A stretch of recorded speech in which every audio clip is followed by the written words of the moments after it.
ఆయన 2000 సంవత్సరాల క్రితము నీ పాపాలన్నీ కూడా ఆయన పైన వేసుకున్నాడు. నీ పాపాలన్నీ కూడా ఆయన పైన వేసుకొని ఆయన సిలువ మరణము పొందుకుని ఈ లోకంలో ఏ మనుషులు కూడా అలాంటి ప్రేమను చూపించుండడు. ఈ లోకంలో ఎవరు కూడా నీకు అలాంటి ప్రేమను చూపించరు. ఏ మనుషులు కూడా నీకు ఇష్టపడుతుందనే చెప్తారు, కానీ ఎవరు కూడా నిన్ను ప్రాణం పెట్టేంతగా ప్రేమించరు.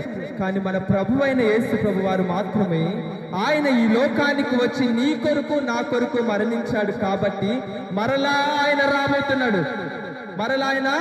రాబోతున్నాడు నిన్ను నన్ను తీసుకుపోవడానికి. పాపలుగా ఉంటే ఆయన తీసుకోడు, కానీ పరిశుద్ధుడిగా నువ్వు మారినట్లయితే ఆయన రాజ్యంలో చేర్చుకునేవాడిగా ఉంటాడు. కాబట్టి మన అందరము కూడా ఆయన రాకడలో సిద్ధపడే వారిగా మనందరము కూడా ఉండాలి. సమయం పోనీక సద్వినియోగం చేసుకొని అజ్ఞానుల వలె కాక జ్ఞానుల వలె మనము నడుచుకో. ఈరోజు జ్ఞానం లేని వారిగా నువ్వు ఉన్నావేమో. కాబట్టి ఆయన వస్తున్నాడు. ఎవరైతే పాపంలో బ్రతుకుతున్నారో, ఎవరైతే నరకంలో ప్రవేశించకూడదు అనుకుంటున్నారో, ఈరోజు ఆయన నమ్మినట్లయితే ఆయన మార్గమైనాడు. కాబట్టి అడుగుదాం ఈ సమయంలో ఒక చిన్న ప్రార్థనతో, ప్రభువా